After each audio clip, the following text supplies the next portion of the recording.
When you find the perfect time and location. Don't tell anyone until you graduate. Never the old buildings because the toilet are from the 50s and browned with age. Never the newer building because they are too heavily used as they are presumed to be the cleaner ones. If your campus is 1950 present day, use the building built in the 90s. The 90s was a good decade for poop rooms. Edit. My highest comment is about poop. Solid.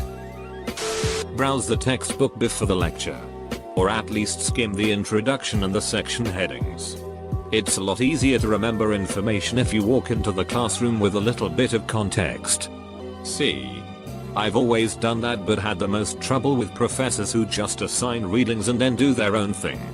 Make time to visit them during their office hours during the first month of the term. Sound them out on the things they consider key information to the course. This isn't an ethical and specific one, but it worked wonders. One of the vending machines at school accepted UGR cards as dollar bills. Edit. Thanks for the gold, stranger. I turned off my phone for a small nap and come back to this. Edit 2. For those wondering. I found out from a friend. You can Google by file type. Using the syntax will often give you downloadable versions and save you hundreds of dollars. Plus being able to control +F a textbook is a lifesaver. This of course can be applied to any other file extension. Unfortunately, textbook dudes caught on and now require logon codes to complete homework, meaning you will spend $120 a semester to gain access anyways.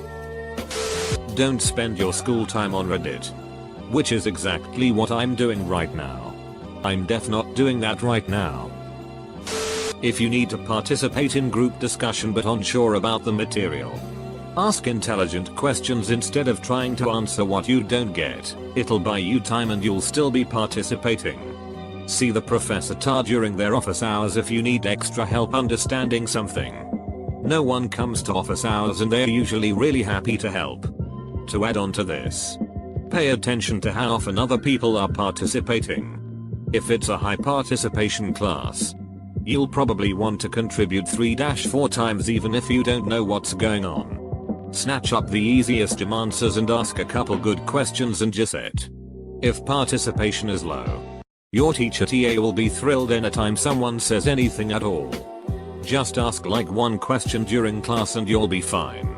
I had plenty of college discussion based classes where certain students literally never talked. At most it would be once or twice in an entire semester. And only because they were directly addressed. If you have lazy teachers, Google a direct quote from a worksheet or assignment and you can sometimes find teaching resources and answers online. At my school the teachers have their own website and can make different folders for resources. The teachers have the option of putting a link on their site so students can access it. So teacher can see all links and students can only see ones the teachers put on the public site. I looked up one of the assignments for my AP environmental class and found a link to my teacher's answer folder for all homework. I really lucked out there because I had no clue what I was doing in that class. Before exam, make a copy of all the material you have to know, but change it in the way you would explain it. It helps a lot to learn the subject. I found that explaining the concept out loud, even if it's to nobody, really helped me or made me realize what I still didn't know. In programming this is called rubber duck debugging. In the process of explaining the program lines in terms a rubber duck would understand, you will probably see where you screwed up. For all my fellow commuters out there, meal prep. You will save so much money by making some rice and chicken at home instead of buying some food every day. I used to buy Subway twice a week as I was at school for a long time of those days. I just started to do meal prep and I feel so much better about not spending that much money anymore. You've got to play the meter game. If you're lazy and unorganized like me, you won't have time to properly study for everything and complete every assignment. That's when you look at the grade distribution and start with the items that are worth the most. This is so important. Keep track of your points. The only way you know if you can skip a homework assignment or GOMA quiz if you've been carefully watching your grades so far. Do not leave things to be done just before the deadline. Do it ahead of time, if possible. so you avoid unnecessary stress. Helps me survive. Also, learn how to manage your time well. I hate it when professors actively prevent you from working at least a week ahead. Locked assignments are the bane of my existence. Don't pull an all-nighter. It'll be easier to get up early and continue the next day. Edit, I mean don't wait till the night before to start the project assignment. I mean if you still have 2-3 days till it's due, cut yourself off at 10-11. If you've waited till the night before, you've ducked yourself, and do what you want. And sleep helps with knowledge retention. Find time to get some exercise in. All of that grab and go fast food catches up to you fast. I got fat as duck in college and have since lost all that weight. I wish I made time to at least squeeze in a 30-minute workout every other day. To add to this, a workout doesn't need to be led by a pro trainer. An hour long. At the gym. Once you get a membership or find a workout partner, etc. It can be enough just to walk around campus, the city, town for 30 minutes. Bonus points if you bring a podcast or audiobook with you. Engineering. Attend class and pay attention to the examples. That, and if you use AutoCAD, PDF import can be really useful. Treat it like a 9-5 job. You'll get so much work done and won't have any feeling of guilt during time off. If you want to use Wikipedia when writing an academic essay, just cite the sources that Wikipedia cites. Not only does it reduce your workload a lot, but it makes it look like you've done a ton of reading during your research, which your professor will be really impressed by. Unless everyone in your class is doing the same thing and coincidentally using the same sources. Throw yourself into the course. Network like a maniac. Help out on projects that are tied to professional businesses. Volunteer. Long gone are the days of being paid to start the best band in the world. You are paying for a service, so get the most out of it. Or don't go and get a job instead. Master that. Make cash money. Train and get qualifications. Or duck about with a minimum wage job. Do the festivals. Travel. Hike up mountains and camp under the stars. Join the greatest band in the world or learn to paint. Do something while you learn what you really want to do. Mostly, wear sunscreen. If you're nervous about presenting something or speaking out loud because you're forced to, just know that the majority of students around you feel the same way as you, if not worse. That always helped me get over the fear of talking out loud. Wikipedia not working? Type 0 in front of the W and hit enter. Now you have Wiki 0. All Wikipedia format. Just on a different site. As someone who just graduated college, do yourself a favor and actually go to class. You're paying for the chair, if you're in the US, and there is research on a correlation between greater absences equals greater likelihood to fail a course. I know you hate the class, but go.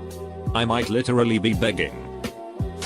Say you have an 8-page paper due, but you've only written about 7 pages. Use the find and replace function in your word processor to replace all periods with slightly larger ones. So if your paper specifies 12 pt font, change the periods to 14 pt.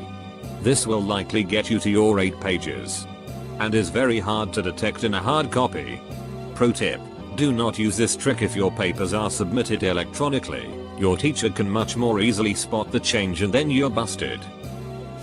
If the teacher doesn't arrive for 15 minutes, then you can just leave. Pro tip: you can actually leave whenever you want to and don't really have to go to class at all if you don't want to. Record lectures on your phone and listen to them while studying for tests. So many times in lectures you get so caught up in taking notes that you completely miss things the professor says. I've picked up on so many things that I totally missed in the notes but heard the professor say it in the recording. Also takes pressure off you to take crazy fast notes. Coordinate with your friends to make pack up noises 10 minutes before the end of class. If you get enough people to do it, you'll reach critical mass. Everyone will start packing up and you'll get out of class 10 minutes early. Edit: lighten up, folks. I'm not suggesting everyone do this all the time every time. You're there to learn. Don't want to go to class? Don't go. But that one special occasion where everyone wants to get out a few minutes early for some special event? Have at it. Former student here. Since leaving school I've looked back and realized that the best, most useful hack that I never utilized is work hard. Study. And take it seriously. Even if you don't go to college. Learn a trade. Set your future self up for success. Go to the same school and have the same teachers as your perfect brother and perfect sister. You will skate by and get special treatment. And leave high school with a false sense of entitlement and ability. Is it true that legacy have a higher chance of getting into the same college? Pretty much always. Yes.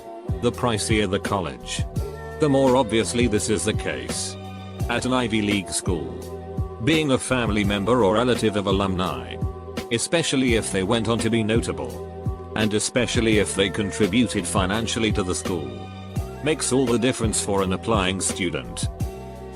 Sleep more than you study. Study more than you socialize. Socialize as much as possible. Read this on Reddit actually, but I can't remember the source. Consolidate each syllabus into a single calendar. I am lazy and I suck at working ahead. 1 hour up front saved my ass so many times. You probably have 3 exams on the same day during week 8. Figure that shit out now. Also, read your textbook before class. It will lead to less time studying overall and better grades. The lazy woman reads the chapter before class. It is wisdom, not smarts. You will understand more and have questions in class. Try and cook a meal a day. Or like cook once for lunch for the next 3 days. It saves so much money plus is a great way to feel productive when you don't feel like studying. It's not that hard as well. Cooking is mostly waiting for water to boil, that's all.